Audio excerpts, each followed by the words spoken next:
कभी आपने महसूस किया है, कभी कभी जीवन में सब कुछ हमारे अनुसार करने के बाद भी चीजें उलटी क्यों हो जाती हैं। कभी मेहनत सही, नीयत सच्ची, सोच स्पष्ट, फिर भी परिणाम वैसा नहीं जैसा चाहा था। कभी कोई इंसान बिना कोशिश के आगे निकल जाता है और कोई पूरी जान लगाकर भी वहीं का वहीं रह जाता है। यही वो क्षण है जहां प्रारब्ध यानी हमारे कर्मों का बकाया अपना खेल खेलता है। प्रारब्ध को समझना आसान नहीं, क्योंकि यह सिर्फ भाग्य नहीं, यह आपकी आत्मा की अधूरी यात्रा है।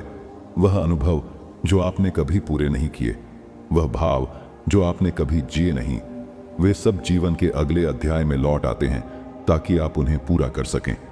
भारतीय दर्शन कहता है, कर्म 3 प्रकार के होते हैं: संचित, प्रारब्ध और क्रियमाण। संचित वे कर्म हैं जो आपने अब तक जमा किए हैं, क्रियमाण वे हैं जो आप अभी कर रहे हैं, और प्रारब्ध वे हैं जिनका फल आप इस जन्म में भोग रहे हैं। आप किसी भी स्थिति में हैं, वह सिर्फ संयोग नहीं, वह प्रारब्ध का प्रतिफल है। लेकिन प्रारब्ध कोई सजा नहीं है, यह सुधार का अवसर है। यह आपको तोड़ता नहीं, यह आपको सीखने के लिए झकझोरता है। शास्त्रों में कहा गया है, जो समझ गया कि दुख भी सीख है, वही मुक्त हो गया। लेकिन मनुष्य यही भूलता है। वह हर कष्ट को सजा मानता है, हर देरी को अन्याय। उसे लगता है भगवान ने उसका साथ छोड़ दिया, पर भगवान कभी साथ नहीं छोड़ते। वे केवल हमारी आत्मा को उसके कर्मों का अनुभव करवाते हैं। प्रारब्ध की हर घटना एक दर्पण है जो हमें दिखाती है कि हमने अब तक क्या बोया और क्या सीखा। फिर भी हम वही गलती बार बार दोहराते हैं। हम परिणाम देखते हैं, कारण नहीं। हम परिस्थिति को दोष देते हैं, लेकिन आत्मा का पाठ नहीं पढ़ते।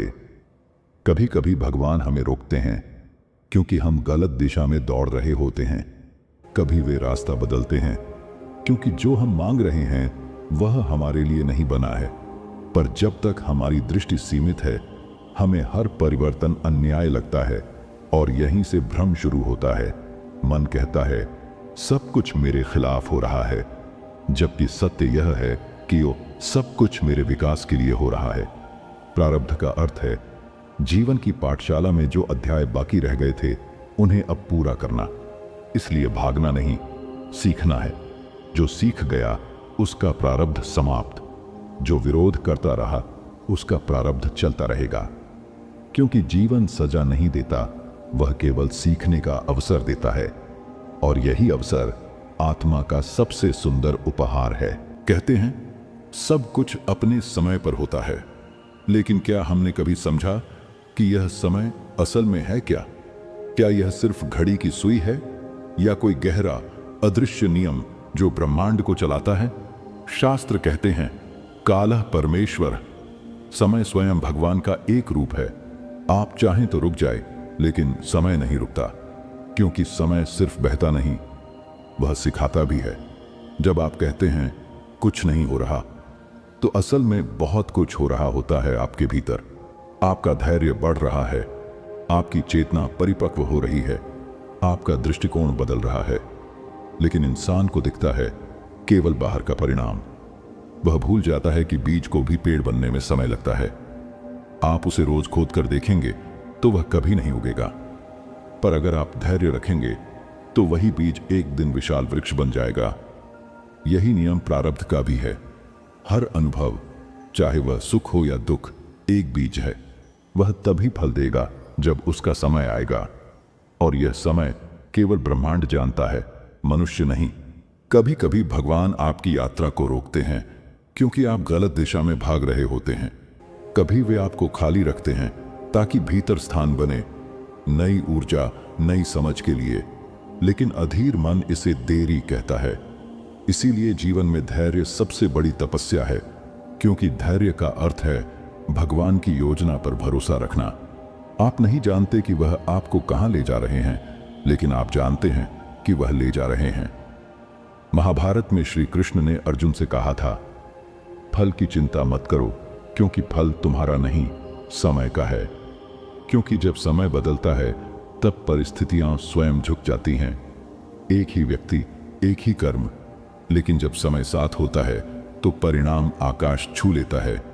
देखिए, जब बारिश का मौसम आता है तो सूखी जमीन भी हरी हो जाती है, लेकिन वही बीज गर्मी में डाल दें तो कुछ नहीं उगता।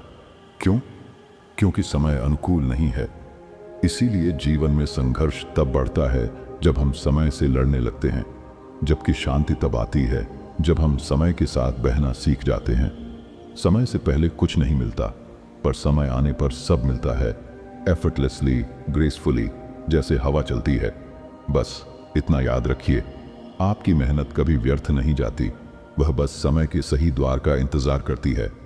जब वह द्वार खुलेगा तो आप समझेंगे, जो मैं सोच रहा था कि देर हो रही है, असल में वही सही समय था। अब प्रश्न उठता है, अगर सब प्रारब्ध में लिखा है तो क्या मनुष्य कुछ बदल सकता है?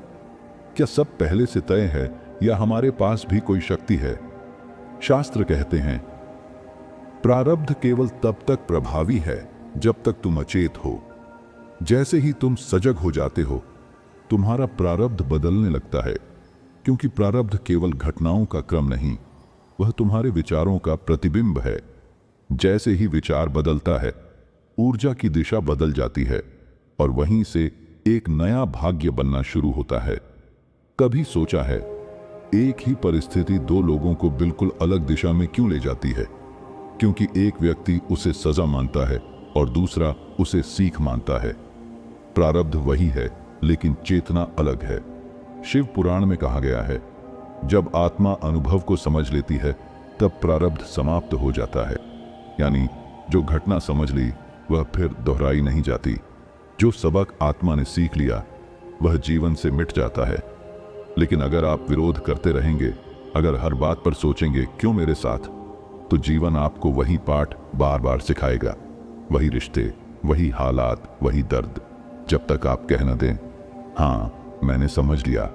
और जैसे ही आप भीतर से समझ लेते हैं, वह पीड़ा मुक्त हो जाती है।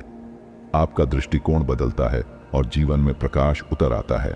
देखिए, भगवान किसी को दंड नहीं देते, वे केवल हमें जगाते हैं कि अब समय है समझने का, अब समय है ऊपर उठने का। जब मनुष्य अपने विचारों को भगवान की ओर मोड़ देता है तो प्रारब्ध उसका शिक्षक बन जाता है, दुश्मन नहीं। फिर हर घटना में भी आशीर्वाद दिखने लगता है। तब देर भी कृपा बन जाती है और हानि भी मार्गदर्शन। यही साक्षी भाव है।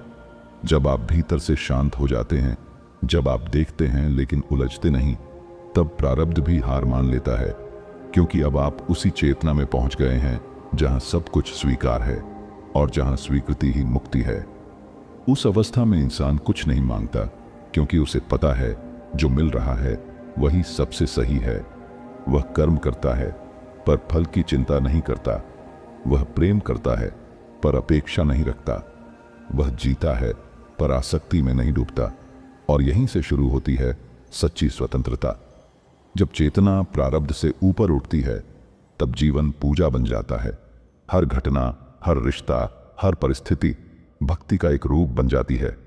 और तब आप समझते हैं कि प्रारब्ध कभी आपके दिमाग को नहीं घुमा रहा था, बल्कि आप ही उसे समझ नहीं पा रहे थे। अब वही जीवन, वही हालात आपके गुरु बन जाते हैं और आप उस पथ पर चल पड़ते हैं जहां न भाग्य का डर है, न समय की बेचैनी, बस शांति, स्वीकृति और भगवान का अनुभव। जब चेतना जाग जाती है, प्रारब्ध समाप्त हो जाता है, क्योंकि तब मनुष्य नहीं चलता, भगवान चलता है।